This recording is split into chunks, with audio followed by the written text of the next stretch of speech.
Got for a 4-0 win here.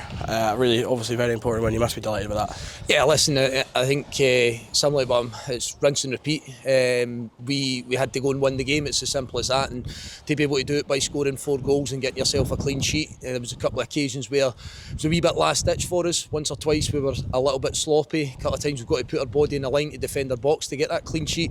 But I thought we thoroughly deserved it. Of course, and you're always going to say that off the back of a 4-0 victory. And I felt we built on last week, which was really important for us.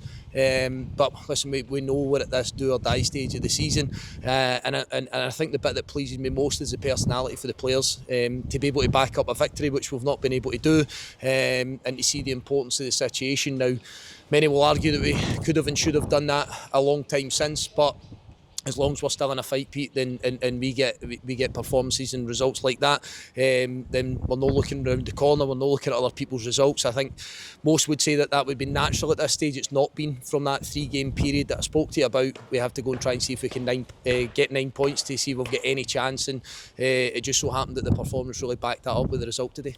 When we spoke last week about that kind of being the precedent and the levels being set, the players probably delivered that and more so today with that performance. Yeah, I think the players have in the last 2 weeks, the players have played with a wee bit more reassurance in themselves. I think sometimes you can go under when the pressure's really on you.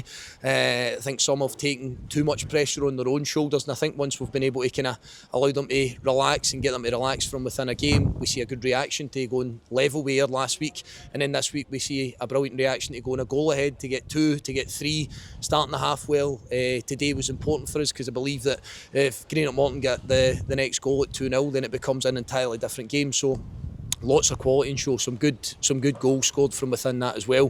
But I think you could see a team that, again, and I've stressed this from what I believe, I think you can see a team that's really fighting, scrapping, but they've been able to show a level of composure from within the melee, so to speak, to produce some really good moments in the last 2 weeks. Obviously we scored early again, which has been quite a big factor in keeping a clean sheet. It was probably kind of that perfect culmination of everything we've done well, finally kind of coming together and being shown for 90 minutes. Yeah, I think what pleased me today, we looked like a threat from different situations. I think maybe in recent times we look okay. The attacking set plays look like we might get some from that, but I felt we were a threat from open play, and again that bit of cohesion that you have in your team. I am singling out one player. I think that getting Noah Chilvers into your team does sort of gel those units together. It gives you that bit of creativity. It gives you somebody that's wanting to get in possession of the ball as much as he possibly can.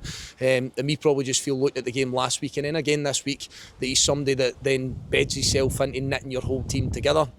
There's been plenty of big performances, don't get me wrong, and I'm not pinning everything on one player. When they do that, I know it's not fair, but really nice to see him getting his goal from within that today as well. Took it really well, and as I say, we're not going to be standing here in front of you celebrating yet again. We've got a really big week ahead of us. Spoke about recovery, getting your mindset as much as you do your body over the next week, and looking forward to the task in hand. Don't shy away from it, don't step back from it. I think we've done that the last 2 weeks, and we need to show more of that again moving into next week. Just finally, Ryan Duncan as well, 2 goals in 2 weeks for him, and kind of showing that goals are coming from all areas of the pitch and all departments. It must be really pleasing to see. Yeah, that as well. Listen, it is. You get defenders scoring again today, you get strikers scoring, you get pitching in for that kind of midfield, attacking midfield area. That's really good. I would need to throw in the bit of quality that leads to Jordan White's goal in the first half from Conor Randall. So it's great to see Jordan getting his goal, but getting crosses into the box and showing real kind of thrust going forward for Conor Randall down the right hand side. I think Len O'Sullivan wins man of the match today. Brilliant, absolutely terrific for Len, somebody that's had to bounce back from a bit of disappointment, and I've got no qualms with that at all, Peter. I think sometimes you look at it, if you've been out of squad or you've been out of team or you've been taken off at half time, we're trying not to look at the past, we're trying to look at where we are just now and how players are feeling just now, and they're training well, they're playing well over the last couple of games, and that's something that we want to cling on to. We might have been having a totally different conversation today if we couldn't do our job. We've absolutely done our job today, and it goes on to us to try and do that again next week. Gaffer, well done, and thank you for your time. Thanks, Pete.